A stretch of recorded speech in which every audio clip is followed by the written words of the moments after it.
जिन्नात की नजर कैसे लगती है। कभी कभी वो सिर्फ नजर की हद तक भी अट्रैक्ट हो सकता है, कभी कभी वो उस पर आशिक भी हो सकता है। केस आया एक यंग लड़की है बेचारी, जब रात को सोती है तो उसको झटके पड़ते हैं, वो हंसती है चीखे मार मार के, उसके जिस्म के ऊपर नीले निशान पड़ने शुरू हो गए। इस लड़की का मेरे अलावा कहीं पे रिश्ता ना हो सके, इसकी कहीं पे शादी ना हो सके, रिश्ते की बंदिश करते हैं, रिश्ता बांध देते हैं। सिंपल सा एक मोम का पुतला लेंगे या आप डॉल ले लें जो आम बाजार से मिलती है, उसके ऊपर से उसके कपड़े उतार दे, नीचे प्लास्टिक होता है, उसके ऊपर फिर लिखाई वगैरह होती है कुछ। वो लिखाई वगैरह करने के बाद आपने उसके ऊपर रस्सियों से गिरे लगानी है और उसके बाद आपने उसको दो कब्रों के दरमियान में दफनाना है। वो लड़का हो या लड़की, उसके रिश्ते की बंदिश हो जाएगी, उसकी शादी नहीं होगी।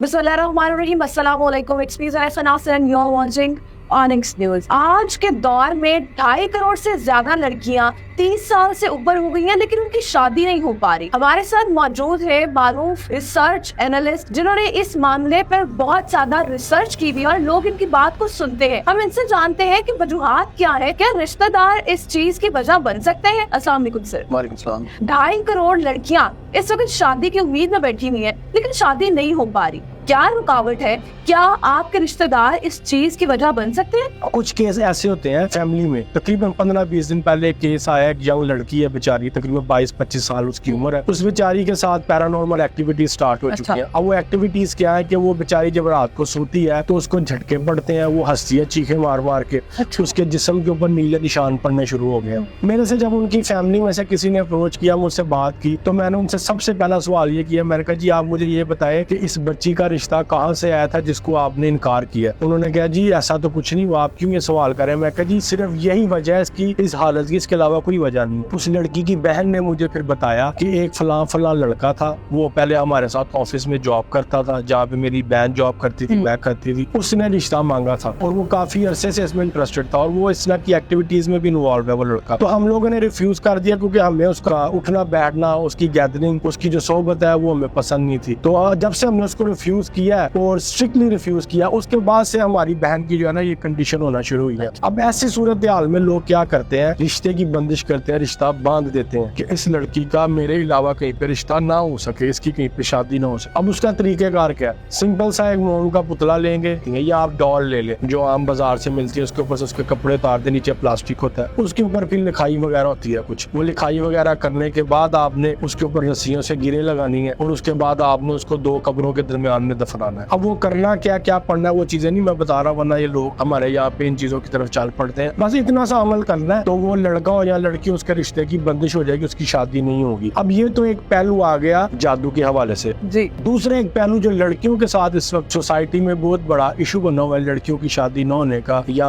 रिश्तों में बंदिश का, रुकावट का, एक जो है नजरे बद। नजरे बद के बारे में आज जब हम बात करते हैं सोसाइटी में तो बड़ा मजाक उड़ाया जाता है हमारे बारे में, बड़ा तमस्खर करते हैं लोग और फिर एक दलील के तौर पे बात ये करते हैं कि जी गोरों को नजर क्यों नहीं लगती, या इतने इतने बड़े सेलिब्रिटीज हैं, इतने इतने बड़े फैशन शोज होते हैं, उसमें कैट वॉक होती है, एक इंसान को अट्रैक्शन होती है उससे, तो उनको नजर क्यों नहीं लगती? तो ये उनकी गलत फहमी है, नजर सबको लगती है। अब ये डिपेंड करता है कि जिसकी नजर लग रही है उसकी नजर में कितनी ताकत है और जिसको नजर लगी है उस जगह से जाने के बाद उसके साथ क्या प्रॉब्लम हुई है। अब इसकी एक मैं आपको बड़ी कॉमन सी मिसाल देता हूँ। अक्सर आपने शादी के फंक्शन में या कोई गेट टुगेदर का फंक्शन हो, आपने देखा होगा वहां से फंक्शन से घर आने के बाद कुछ लड़कियों की अक्सर तबीयत खराब हो जाती है, या उनके स्टमक में दर्द होता है, या उनको वॉमिट शुरू हो जाती है, ठीक है, या उनको सर दर्द हो जाएगा या बुखार हो जाएगा। ये वजह होती है नजर बद की, नजर लगने की। अच्छा, अब साइंटिफिकली थोड़ा सा मैं आपको समझाता हूँ कि नजर लगती कैसे है। हर इंसान के साथ जब एक इंसान पैदा होता है, उसके रूह जिस्म में जब रूह फूंक दी जाती है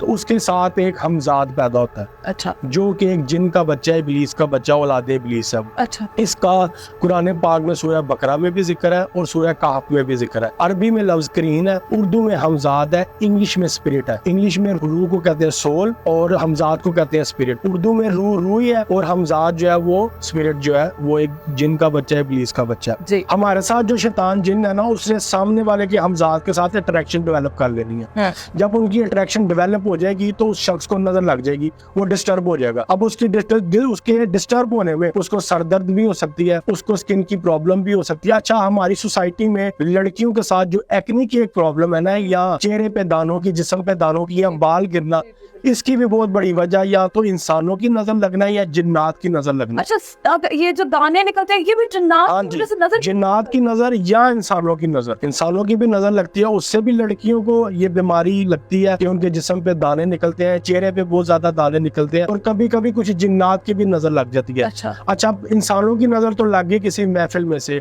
अब बात आती है कि जिन्नात की नजर कैसे लगती है। जिन्नात की नजर आपको लगती है ऐसे जगह से गुजरने से। देखिए, अब कोई भी लड़की तैयार होके परफ्यूम लगा के टिप टॉप होके किसी ऐसी जगह पे गई है जहाँ पे बहुत ज्यादा दरख्त है, यहाँ पे या गंदे नाले के पास से गुजर हुआ उसका, या समुद्र के पास से, नहर के पास से, दरिया के पास से, या कोई ऐसी जगह जो कि जिन्नात की अमाजगाह या जिन्नात की रिहाइशगाह जहाँ पे जिन्नात रहते हो, तो वहां से भी कोई जिन जो है उसकी तरफ अट्रैक्ट हो सकता है। कभी कभी वो सिर्फ नजर की हद तक भी अट्रैक्ट हो सकता है, कभी कभी वो उस पर आशिक भी हो सकता है। तो ये आ गया नजर का पहलू। अब जादू का पहलू जो है वो बंदिश के हवाले से अब आपने उसको समझना है। जादू में भी कुछ इंसान रिश्तेदार करते हैं, जैसे मैं आपको बता चुका हूँ। आपने किसी फैमिली मेंबर को, फूफो, खाला, चाची, ताई को या किसी और को रिश्ते की तरफ से इनकार किया, तो वो आप पे या आपके बच्चे पे या आपकी बच्ची पे जादू से बंदिश करवा दें कि इसका रिश्ता कहीं पे भी ना हो, और तंग आके फिर हम तरस खा के इनकी फैमिली के आगे अपना प्रपोजल रखें, तो फिर वो कहेंगे जी सरेंडर करके ठीक है इधर ही कर देते हैं।